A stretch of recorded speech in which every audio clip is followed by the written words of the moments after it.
Hi, my name is Jason, and this is my vlog called Living with CMT. I hope you enjoy. Hiya, good evening, folks. It is Sunday evening, it's 7 o'clock.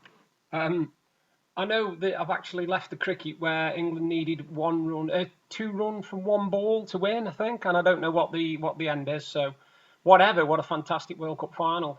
I didn't think it would go down to the wire like that. We seem to need too many runs, but hey ho. Right, what have I done the last couple of days? Not a lot, but, big but, yesterday and the day before, I did quite a lot of writing on my second novel. I've managed to go from 4 pages, A4 pages, to 10 A4 pages in 2 days. Now, you might not think that's a lot, but when you've got fingers like that, and you've got voice software that doesn't always do what you bloody tell it, then it's quite an achievement. I'm very happy. It's nice that my writer's block's gone, because I did have it for quite a while. I think it's helped getting back into reading. I know it sounds really strange, but I haven't done any reading for a long time, and now I'm on my third book in the space of 2 weeks. I read the Only Fools and Horses one. I read Martin Clune's biography, and as I said, I'm on Paul Merton's biography, and I think that's really helping me because I'm reading and actually thinking, I should be writing, not reading. Anyway, I'm just watching the AFCON semi-final between Senegal and Tunisia, and it's not a brilliant game, to be honest with you. It's all right. Both of them missed penalties, which is hilarious. Uh, but it's worth watching. It's a Sunday afternoon, and I'll tell you something. I don't know about where you are, but I am literally sticking. My shirt is really, really hot against my chest, and it's really warm here. It's currently 19 degrees at 7 o'clock at night, which is a bit of a miracle for us. I was supposed to have gone out today to go across to do a little bit of shopping at Farm Foods and Lidl, and I never got out, to be honest with you. I didn't get up till 9, 10 o'clock, and by that time I just wasn't in the mood to go anywhere. I want to tell you about two incidents, actually. One's quite funny, and the other one is absolutely unbelievable, to be honest with you. Now, me and Deb, our favourite holiday destination is Cornwall, Newquay, and we haven't been for a long time. Last time we went was 2005-06. So we thought, not this year, but next year, looking into going again. Now, we went down to Stoke not long ago, as you know, and we went by National Express coach. So I typed in on the National Express, I want to go from Blackpool to Newquay. Anyway, it weren't too bad. It was £92, and that's a return for both of us. So that ain't bad, really, £46 each. We thought that was quite good. And then I thought, well, I'll go on and check how much it would cost me on the train. And I will be honest with you, I damn near fell off my chair. Because it's £92 and it takes 13 hours on coach, right? It's £455 and it takes 18 hours with 3 changes on train. £455. If we wanted first class, it was £877. Let that sink in. £455. I know some people who go away for a week for that, just the accommodation and all the fun that they have. This was just the train down there. 455. I'll tell you something, I've never been so shocked in all my life. I could not honestly believe it. And I have a lot of surveys, because as you know, I do a lot of surveys, and I have a lot of surveys that say to me, do you travel by train? And you put no, and they ask you why. They ask you why. They have the nerve to ask you why. Well, if you're going to charge me nigh on £500 to get from here to Newquay by train, when I can get down there for less than 100 by coach, what do you think I'm going to say? And yes, there are a couple of stops down there. You have to change twice on coach or 3 times by train. So, the choice is yours. But you're not going to pay 5 times. Surely you're not going to pay 5 times what it costs by coach just to go by train. Because I certainly aren't. There's no chance. I could not believe it, honestly. I'm still stunned now. Everybody I tell, they're just sort of looking at me going, how much? I'm like, yeah, exactly. So basically, for what it costs most people for a holiday, it will cost us just to get down there. And then we've got the hotel, then we've got food, then we've got, obviously, as enjoyment while we're down there, entertainment. So going by train, we're going to need about £1,100, £1,200. Going by coach, we probably need about 600 to have a good week, But yeah, that was the first thing. It was absolutely stunning. Now, the second thing is quite funny, actually. I told you before about my mum and how I think she's lonely. living on her own. Now, don't get me wrong, I'm not saying she's lonely, because she only lives 2 mile away, and she's within a phone call from my sister, a phone call from me, and Al Paula goes up there, see her, and I go up there, see her with Deb and everything like that. So we do see her, so it's not like she's on her own before you make your judgment.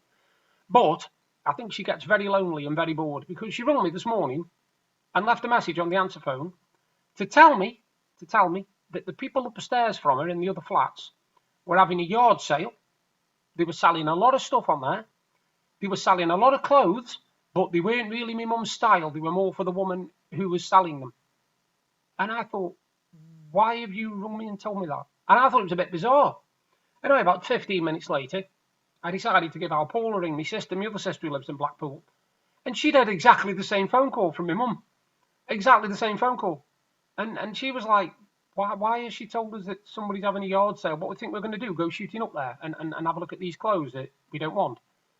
So that was quite bizarre. But that was the incident from this morning. Yesterday, we decided in our infinite wisdom to sort through our clothes. Now, the reason we did this is because we've got 2 chest of drawers and a wardrobe, but we've got enough clothes to fill 4 chest of drawers and 2 wardrobes.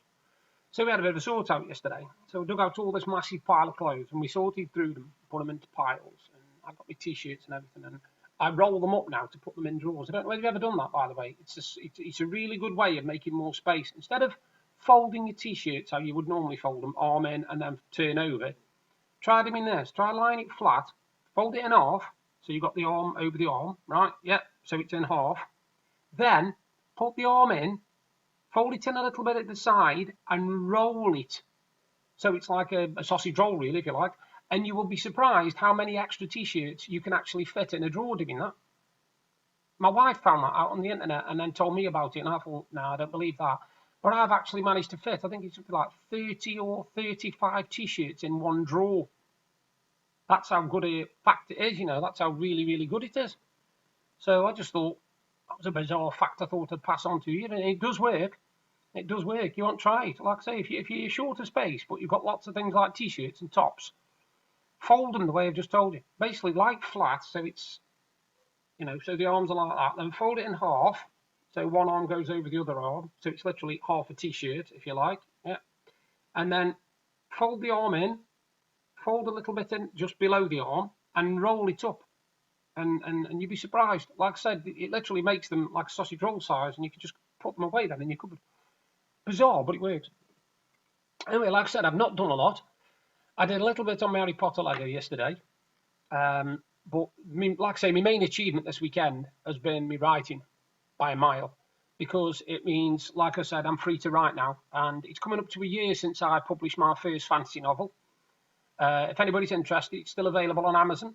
Just type in Jason Skin Cotton, and the book is called When All Is Lost. And it's the first book in a series called The Chronicles of the Sword. I'm writing the second book now as we speak. There's also a book of poetry on there under my name as well, and I'm working on doing a second book because, as I pointed out the other day, I pointed it out to Sydney Bembo, that you've got to keep yourself positive and focus on what you can do. And I thought to myself, well, hang on a minute, I'm being a bit hypocritical here if I don't start doing my own writing, because I'm saying to people need to focus on what they can do, and the one thing I know I can do is writing.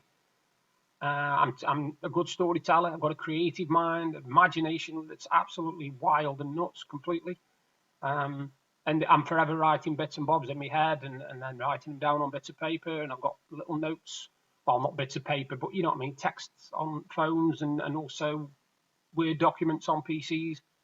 Because if I wrote them down by hand, you wouldn't be able to read them, and neither would I, which is worrying.